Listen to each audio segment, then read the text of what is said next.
My name's Kat Forrester. I'm 32. I studied straight out of high school. I was in Queensland at the time, so I studied at Sunny Coast University. This is so embarrassing. I had a dream when I was 16 that I was a nurse. Until then, I had something completely different on my radar. And then, I just had a dream that I was a really good nurse. And then that was it. And so I just said to mum and dad, like the next day, like, I think I want to be a nurse. And then I was one. Then I became one.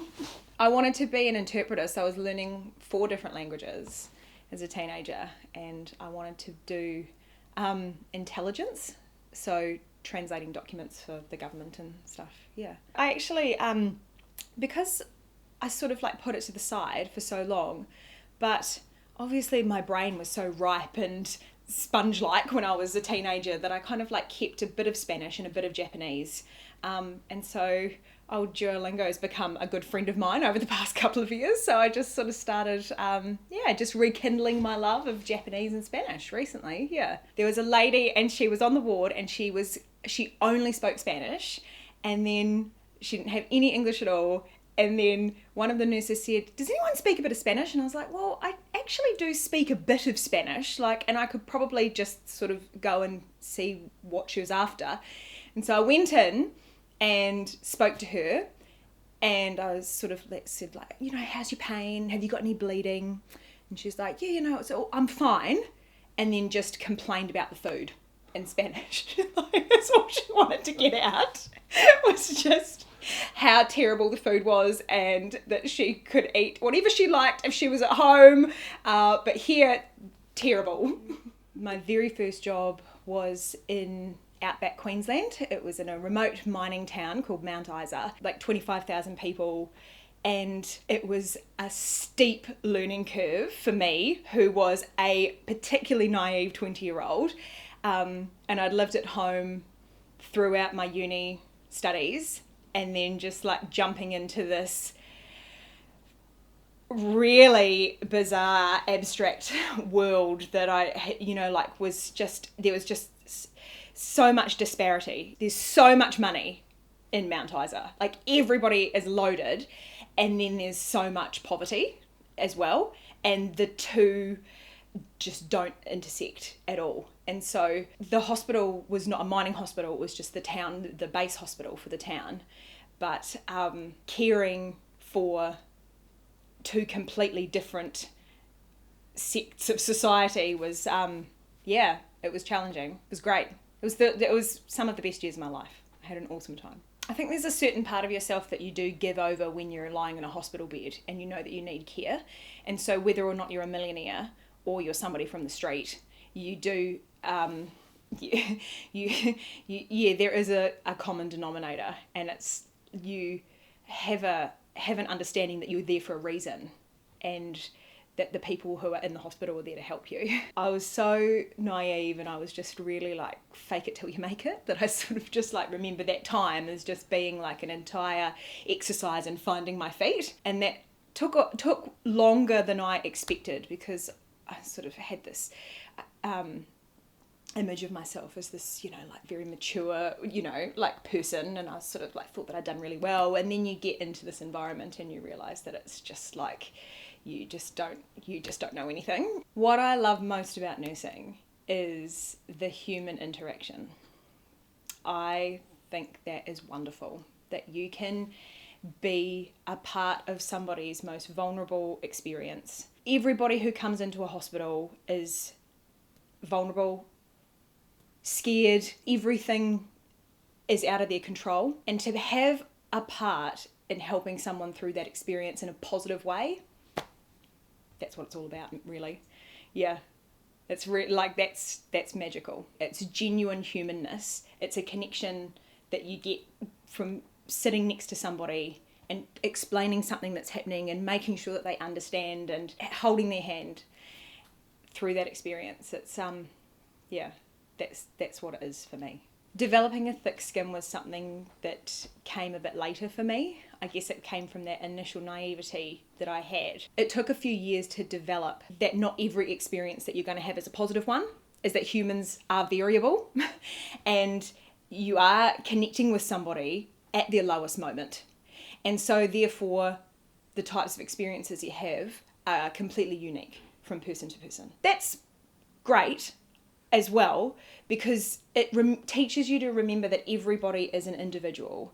Everybody has their own set of experiences and beliefs that they're bringing, recognizing that everybody has got a life that's as full and unique and individual as you do. So if you remember, like what you were doing 10 years ago, somebody else was doing something 10 years ago as well.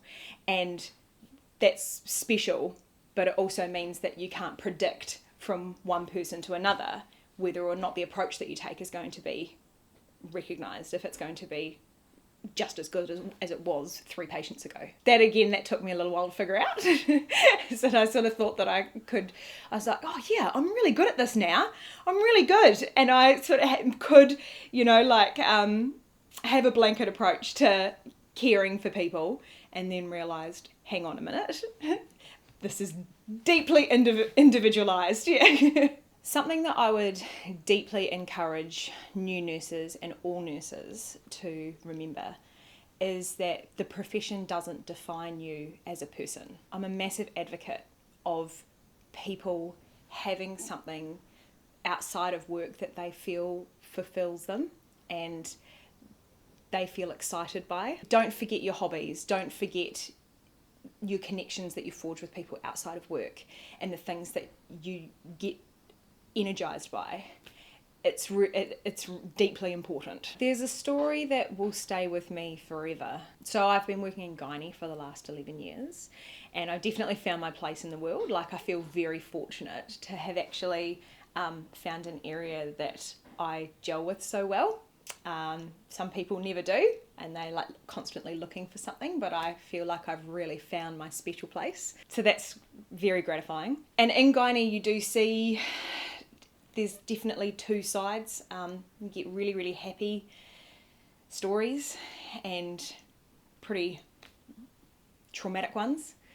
And there's definitely a story that will stay with me forever, and that was a couple of years ago. There was a lady, and she came in and she was 20 weeks pregnant, and she found out that she was having a girl.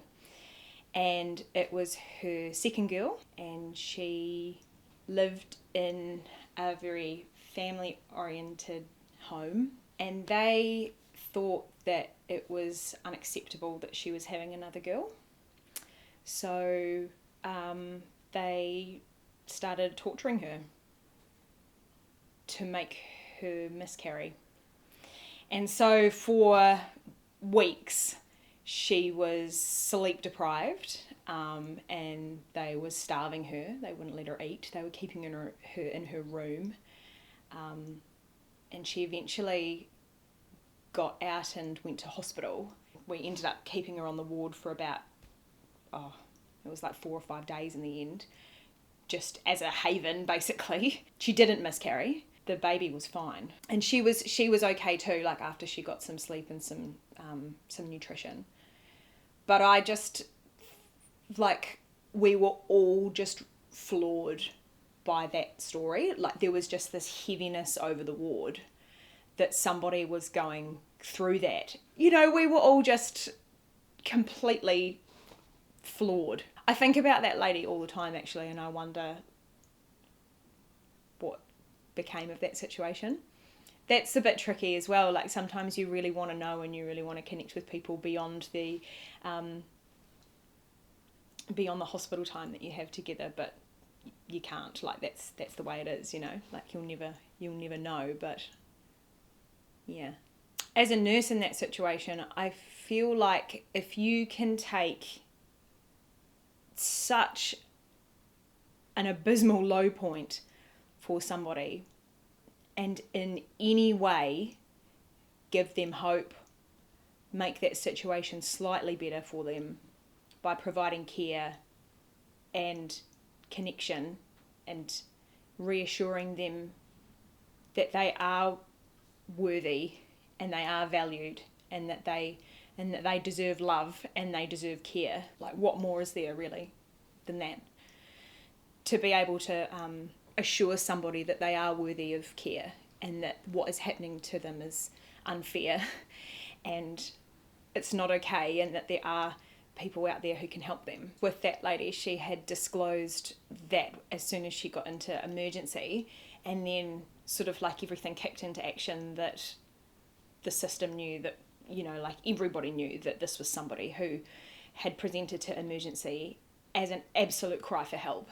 And so then you kick things into gear, like getting social work involved, and you can't, because I know people will be interested in this, so as a healthcare practitioner, you can't get the police involved if it's against the patient's will, if they're self-actualizing. So if you like, I couldn't call the police just because I felt like it, you know, like you'd have to do that in negotiation with the person, like even though that is a terrible situation, but like the hospital and the justice system are, the hospital and the justice system are separate, so they don't, you know, you don't automatically tell somebody. I have this one really great story about, there was this time when I was on a plane and I was going from Sydney to Dubai, and it's an awful flight. It's 14 hours long, and it was about 3 or 4 hours into the flight, and there was this call that went out, and this is the only time this has ever happened to me on a flight, and it was, if you've got any medical experience, could you please make yourself known to cabin crew at the back of the plane? And so I sort of went, oh, okay, yeah, radio, I'm up, right?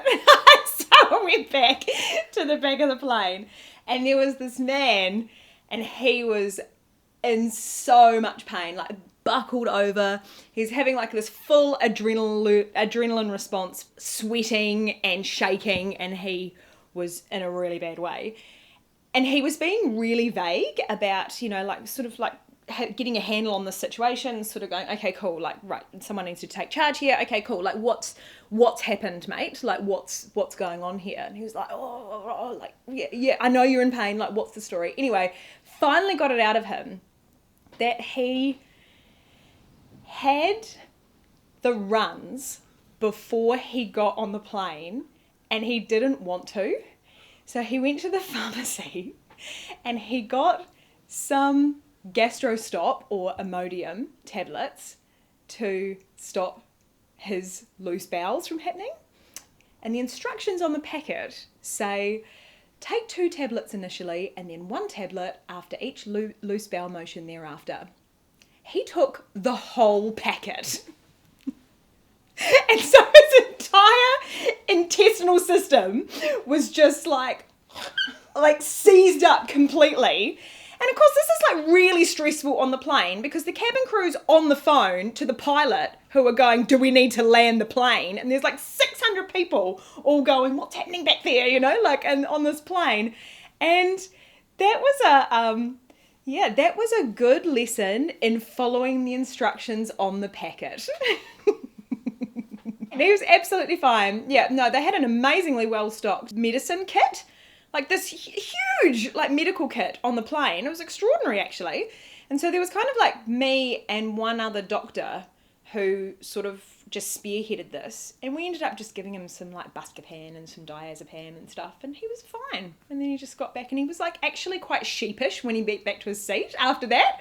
So he was like, oh, I'm sorry, everybody. We brought the plane down. Because I overdosed on my gastrostop. Being a nurse is absolutely a roller coaster. Some days you feel absolutely on top of the world and the water is just like bouncing off the walls, and then other days you can't wait to get out of there and just leave it behind. Joining nursing, you're definitely joining an allegiance. Is absolutely a sisterhood. It is cavalier, but only other nurses get it, to be honest. Like, it's just to debrief with another nurse, and they just, you know, like it's just this understanding of what it is like, because it's just so high octane. Sometimes you don't really feel very valued, but if you think you're a nurse, if you think you want to be a nurse, you are a nurse. Like, you will be a nurse. It's a beautiful career.